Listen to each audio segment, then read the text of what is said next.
Eu sou o Gerry. A minha família, o pai eu não cheguei a conhecer porque ele morreu antes de eu nascer. E a minha mãe era puri. Eu acredito que uma puri pura ou quase pura, porque o pai também era. Eu não conheci os meus avós por parte de mãe, não. Eu só conheci os avós paternos. Pelo que os tios contavam, eles eram os puri bem puros. Mas a minha memória vai da convivência com ela foi até os 4 anos. Quando ela faleceu, eu tinha 4 anos. Aí fui para a casa dos avós. Eu sou de Governador Valadares e a minha mãe era de uma aldeia numa região eles diziam que era próxima de Barbacena.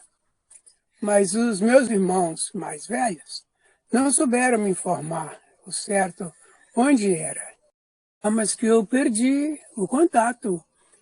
Assim, depois de alguns poucos anos depois, eles começaram a construir Rio Bahia, BR-116, que passou dentro do terreno do meu tio, e na convivência com os meninos lá, na brincadeira, quando a gente ia para o lado de uma aldeia que tinha os puri que trabalhavam lá na estrada. Eles diziam, não, não vão lá não, lá é dos puri, não vai lá não. E aí a gente não ia, não sabia por quê, né? Nem eu sabia que era puri. Só os outros me chamavam de puri, mas eu não sabia por quê que eu era chamado de puri. Daquele distanciamento, conheci 2 tios que vi apenas uma ou 2 vezes. Parece que é isso mesmo, umas 2 vezes. Umas 2 vezes só que eu vi esses tios. De idade muito grande, meus tios já estavam velhos também. E eu nem atinava de querer saber mais alguma coisa. Depois que o tempo passou bastante, é que das histórias dos meus tios, das minhas tias, falando da minha mãe, como que ela era, como que ela agia, como que ela tinha coragem, ela era boca dura, aí me deu um interesse de querer conhecer mais da minha mãe. Mas os meus irmãos não sabiam me dar essas informações. E eu procurava saber alguma coisa de puri, querendo saber alguma coisa da vida. Eu só sabia que eu era frequentemente chamado de puri, sem eu saber por quê.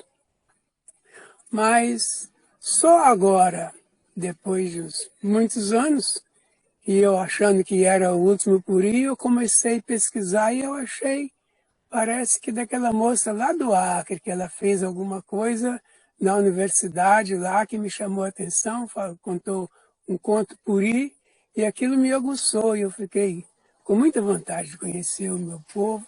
Fiquei sabendo que tinha alguém que conhecia alguma coisa de puri.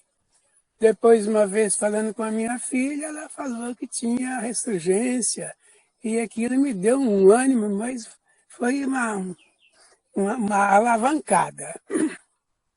Foi quando eu fui aí em Viçosa, e eu voltei bem satisfeito, voltei bem feliz, porque conheci bastante do meu povo. Aí agora eu sei, eu não sou o último puri mais. E a gente não pode ficar disperso.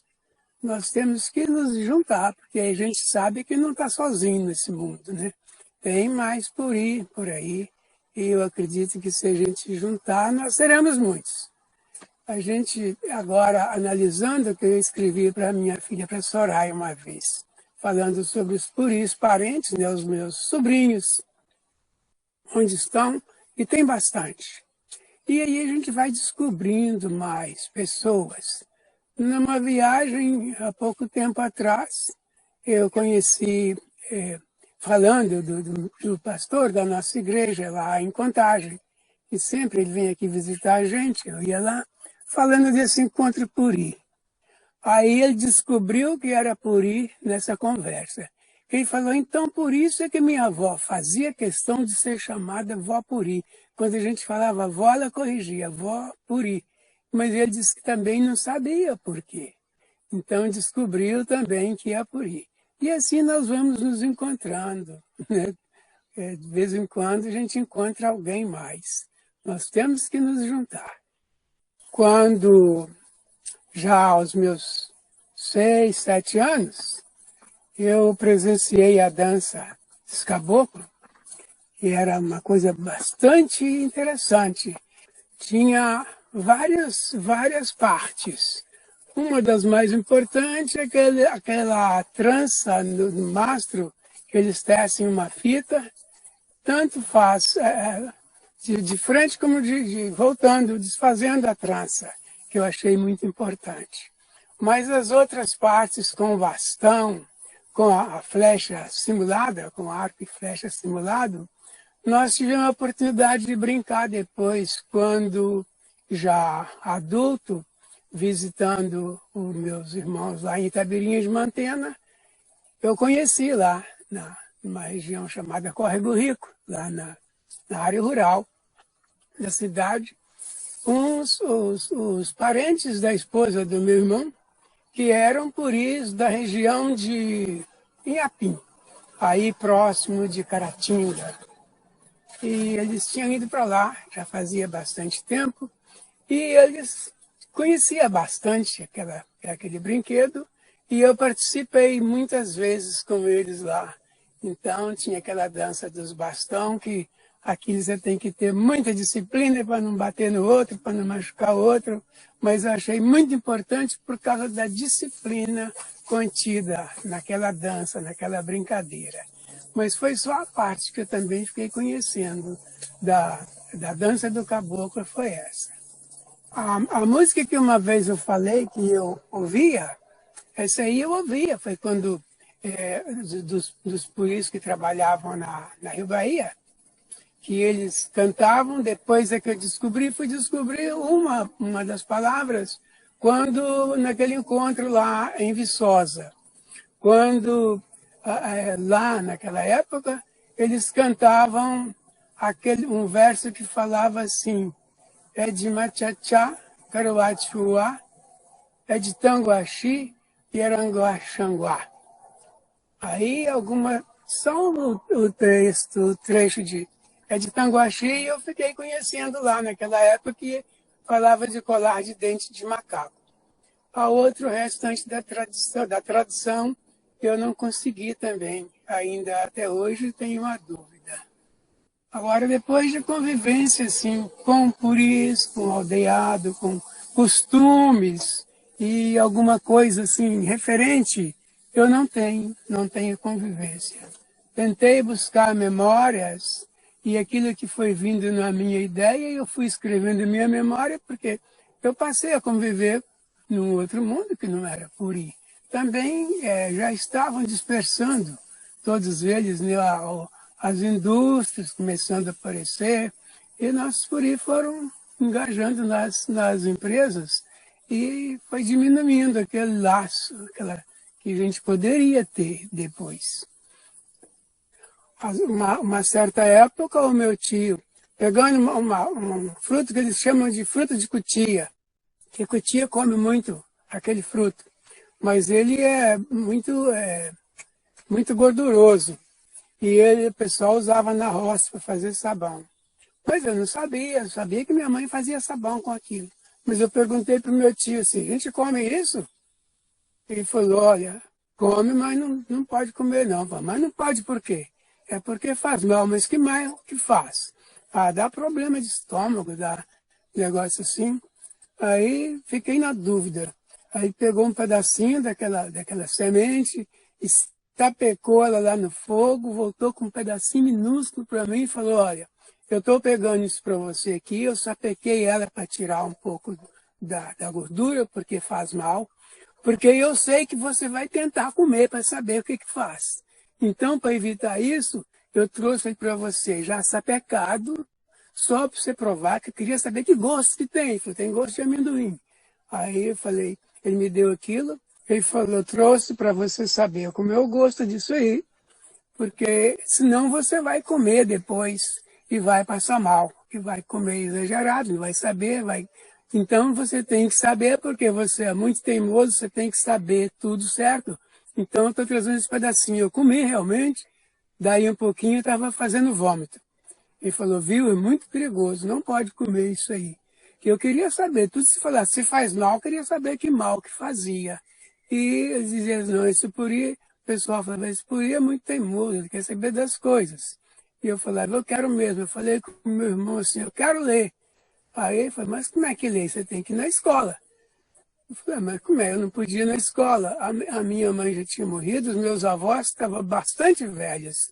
Aí o meu irmão morava lá na casa. Meu irmão disse que me ensinaria a ler. Pegou uma cartilha de ABC e começou a me ensinar as letras. E daí a pouco ele começou a me ensinar a formar sílabas. E daí a pouco, tinha hora que eu não tinha paciência, eu queria pular na frente dele com a outra sílaba. E ele falou, o rapaz disparou aqui. E assim, eu acredito que foi mais ou menos uma semana, eu devorei aquela cartilha e tinha uma outra cartilha chamada de Cartilha da Infância. E a gente pegou aquilo também, depois ele apareceu com um livro de professor Tomás Galhardo. E a gente começou a ler aquilo. Eu não fui em escola, não podia estudar em escola pública, porque naquele tempo já tinha que ter uniforme. Eu não tinha uniforme, nem calçado, nem roupa. Aí não tinha jeito de ir na escola. Meus avós já tinham passado da idade, meu tio que sustentava. E a gente não tinha outro meio de sustento.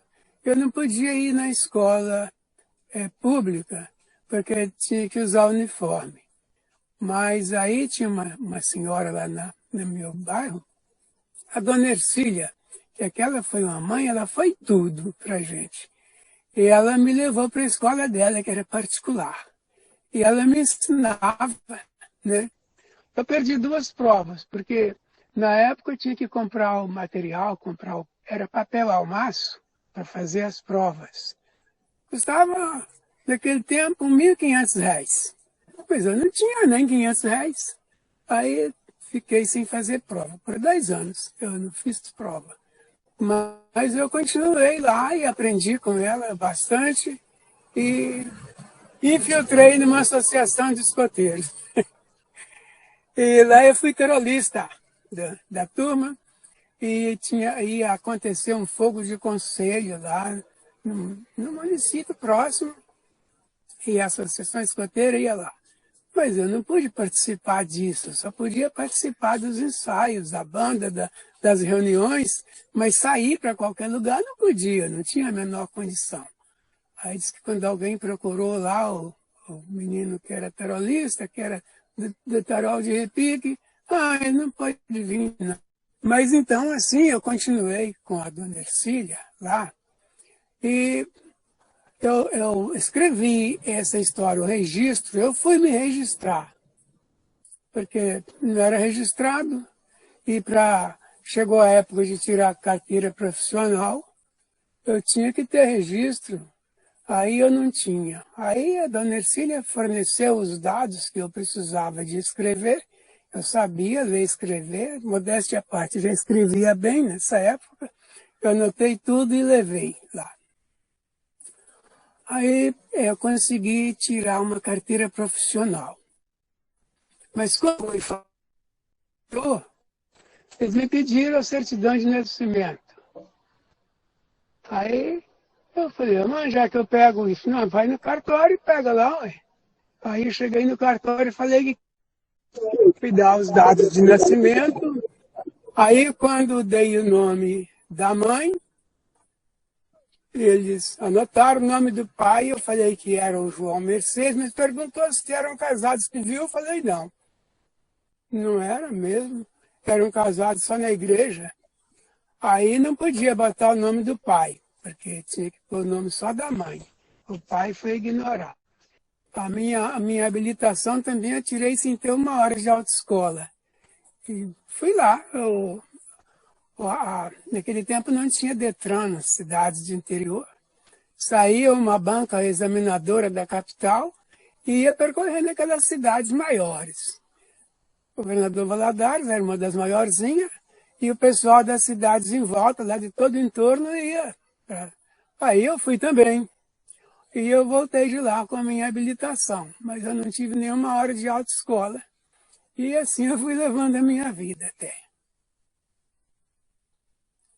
Eu estou gravando não, escrevendo minhas memórias.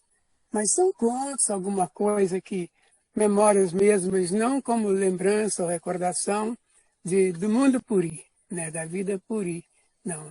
Da minha vida de modo geral, das horas, dos momentos pitorescos, casos de assombração, aquelas histórias assim, do pessoal mais antigo, mesmo memórias do tempo de trabalho na firma de engenharia e as coisas pitorescas que aconteciam. Eu estou escrevendo isso, já tem uns 30 contos, mais ou menos 30 textos referente a isso aí, mas não narra nada quanto a minha origem por aí.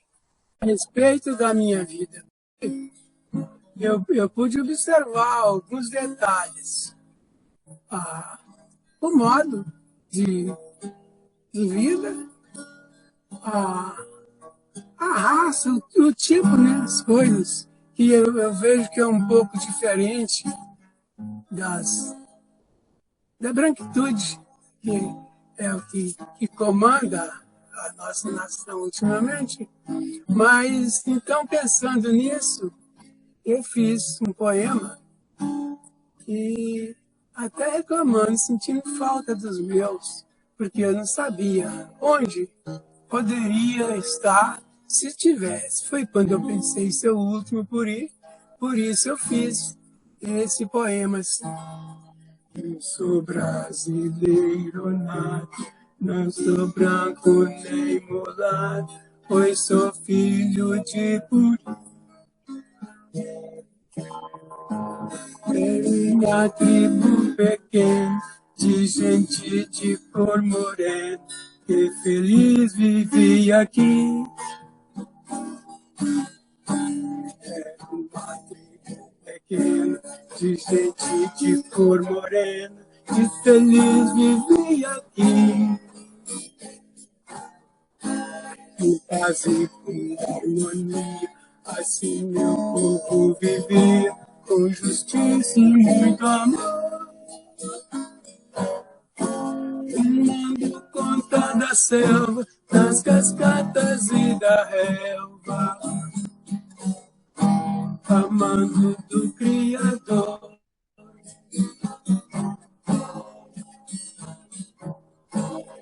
Fartura e sem vaidade, não conhecia a maldade, até que o branco chegou. O progresso cruz e espada, minha gente escravizada, de repente se tornou. Perguntou